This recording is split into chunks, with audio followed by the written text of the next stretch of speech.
જેની હાય એ મોટી લાઈ લગાડે. એટલે કોઈએ સરસ કીધું, હકે શું લઈએ હકે શું દઈએ, હકમનો હજમ થાય. હકે શું લઈએ હકે શું દઈએ, હકમનો હજમ થાય. અણહકનો એક આનો લઈએ તો ઉલટી બરકત જાય. ખાલી એક આણો લીધો હોય તો ઉલટી બરકત જાય. વધારે ખાધેલું અણ અને અણહકનું ધન આ બે ક્યારેય બચે નહીં. ભાઈનો પૈસો એ લાઈ લગાડ્યા વગર રહી. તો એક ઉંદરડો હતો મંદિરમાં. હવે એ સમયમાં લાઈટ નહીં હોય એટલે મંદિરમાં પૂજારીજી હોય સાંજે દીવો કરીને ભગવાનની આગળ પછી જાય આખા મંદિરમાં અંજવાળો રહી છે. તો એ દીવો પ્રગટાવીને પૂજારીજી જ્યાં ઘરે અને આ ભાઈ ઉંદરડો એ મંદિરમાં ઉંદરડો ગયો ત્યાં.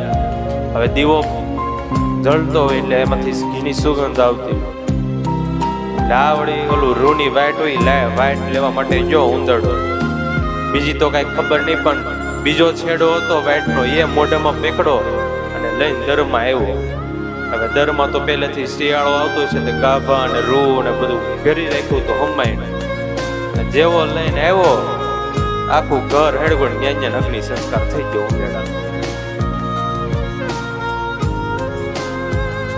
હવે એક હરામની વાઈટ લેવા જાય ઉંદરડા તો એના આખા ઘર હડકતા હોય.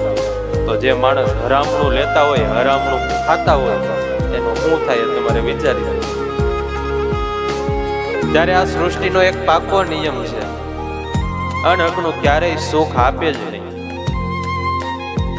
ભલા કીજીએ ભલા હોગા, બુરા કીજીએ બુરા હોગા.